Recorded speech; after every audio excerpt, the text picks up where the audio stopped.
Level 1 covers reconnaissance vehicles used to secure movement corridors and establish initial contact. Bark speeders conduct route clearance, bridge approach tests, mine/IED detection by visual and sensor sweep, and controlled exposure to trigger and identify hostile screens. Freco speeders add enclosed, heated cockpits and de-icing systems for Arctic patrols such as on Orto Plutonia, maintaining avionics and pilot performance in sub-zero conditions. In inundated or marsh terrain, the swamp speeder uses a broad repulsor footprint to traverse shallow water and soft ground, moving small fire teams across canals and into elevated positions. Standard employment emphasizes brief exposure at corners, short controlled bursts, rapid displacement, and continuous communications with follow-on elements so armor and infantry advance on confirmed data rather than assumption. For elevated observation and precision at street level, units employ the ATRT. The platform provides a stabilized forward cannon and a higher sightline to scan over friendly formations and engage targets at window and balcony height. Vulnerabilities include the operator's exposure and susceptibility of hip and ankle joints to entanglement and side slope stress. Tactics are simple: operate in pairs with infantry support, vary approach vectors, use wire-cutting tools, and minimize stationary time and choke points. When routes are confirmed and first firing positions established, the next requirement is controlled breaching and precision cuts against fixed resistance. This calls in Level 2 light strike tanks. The TX-130 is a repulsor-borne knife, low, fast, and precise. Saber platoons move like scissors. One tank baits a shot, another slides for the flank, a third watches purely for missile smoke to kill the launch before it guides. They pop droideka shields with timed bursts, blind spider droids by sniping sensor masts, and hold side lanes so retreats don't get chopped into pockets. Thin armor means sabers don't trade in place. They live on timing: dash, shoot, slide, cool, and on maintenance between runs. Hot coils swapped, intakes cleared, repulsor pads checked, stabilization re-zeroed, so the Top Gun stays true. When a door cracked open still needs holding, sometimes a surgical hole needs to be punched exactly where the strong point is with Level 3, pocket artillery and field guns. The ATAP drops a third stabilizing leg and turns into a pocket howitzer. Parked behind cover, it puts precise rounds into firing slits and ammo lockers without flattening the block your troops must occupy. When setup speed matters more than legs, the towable AV-7 unfolds in minutes and hurls heavy energy bolts down streets or across fields to pin droid columns at choke points. Crews beat counterfire with rhythm. These guns bridge rifles and heavy walkers. They don't walk the breach, they keep it open once it's made. With the breach stable, the workhorse that holds territory crawls forward one ridge at a time, which is Level 4 main assault walkers. The all-terrain tactical enforcer is the Republic's backbone. 6 legs, a low armored spine, and a mass driver cannon firing slugs or shells. At TEs creep to hull down, plant front legs, and smash bunkers on Geonosis, Christophsis, and Ryloth, while sponson lasers rake flanks so clones can move under the walker's roof. Legs step trenches and rubble, broad feet spread blast, and a stabilized mount keeps the big gun level on slopes where lighter craft would throw shots. The doctrine is patient: advance, anchor, fire, creep, anchor, fire, never exposing more hull than the next shot earns. Rear couplings and knees are weak points, so rifle teams guard the hips and mines least likely approaches. LAAT/C, carriers lift ATTES onto rooftops and ridgelines no road reaches, turning the cannon into a rooftop judge that rewrites a block. Now holding ground works best when the sky can add a squad or a rescue at the exact second. This brings us to Level 5, gunships and airlift. The LAAT/I is insertion, cover, and extraction in one frame. Doors open, chin turret rakes a rooftop, wing pods stutter rockets, and tail guns swat pursuers. Pilots fly flare burst slide patterns to spoil locks, while door gunners count down to ramp teams. Flights rotate like gears. One covers, one lands, one reloads. Then they swap again. Sometimes the payload isn't clones, it's the hammer.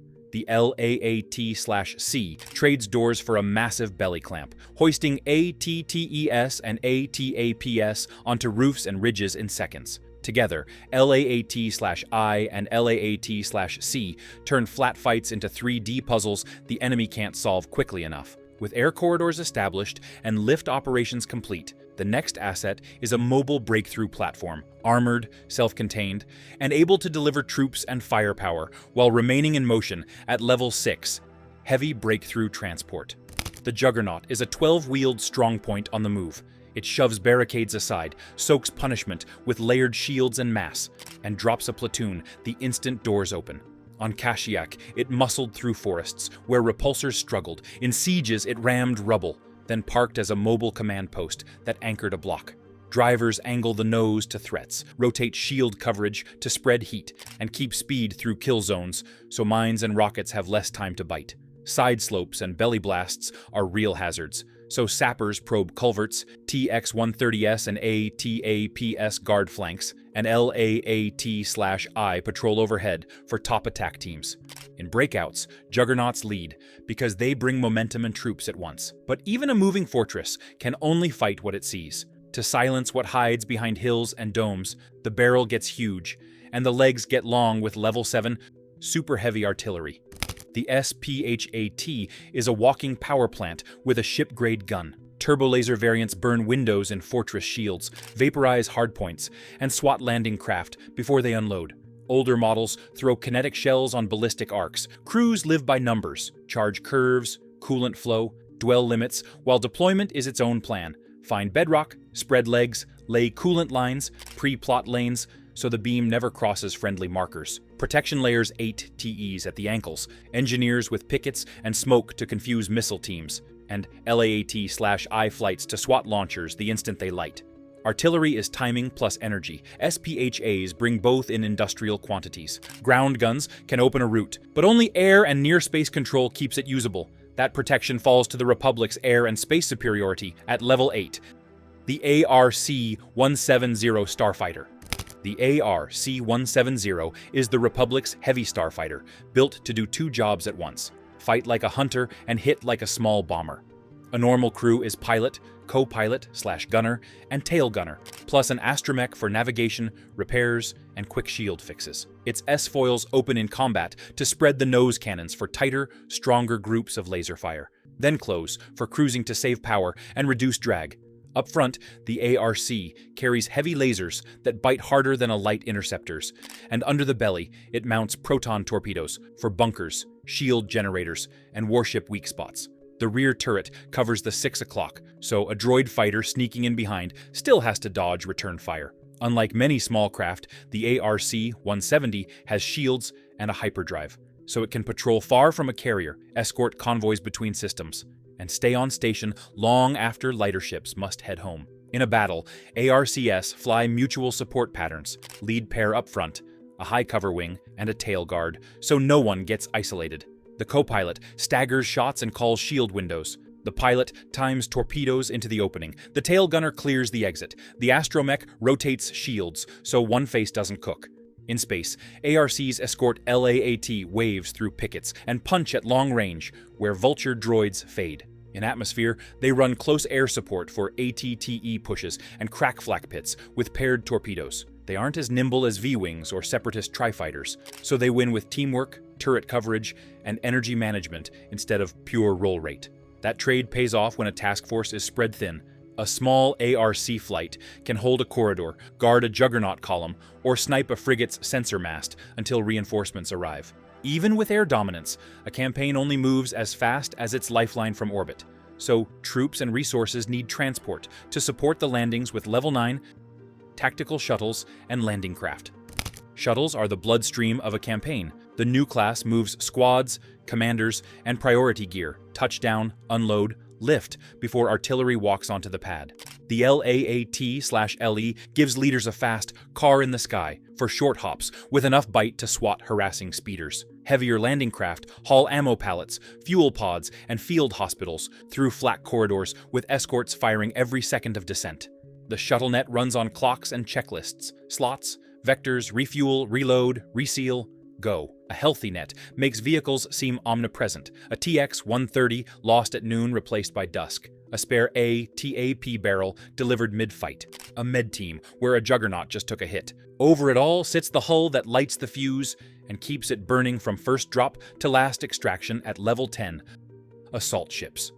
An acclimator is the final link in the vehicle ladder because it carries the first wave of all the others. Its belly opens to pour out LAATs, TX-130S, ATTES, shuttles and pallets in stacked waves, so a beachhead becomes a base in hours. The bridge watches 3 fights at once: space cover, the air corridor, and the ground line, while hangars run like a city of fuel lines, ammo lifts, med bays, and repair shops.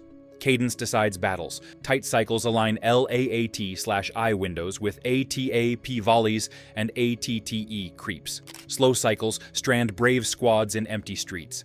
Captains juggle reactor output between shields, tractors, and flight ops. Roll deflectors so no quadrant cooks, and rotate decks so smoke from one landing doesn't blind the next. It's not the biggest weapon, but it's the platform that sets the timing and sequencing for every other asset to arrive and sustain the fight. Each Republic vehicle has its own unique role in battle, and together they function like a single, flexible unit. Scouts find and report, armor shapes the fight, gunships connect ground to sky, artillery changes the map, and carriers keep the whole rhythm on time.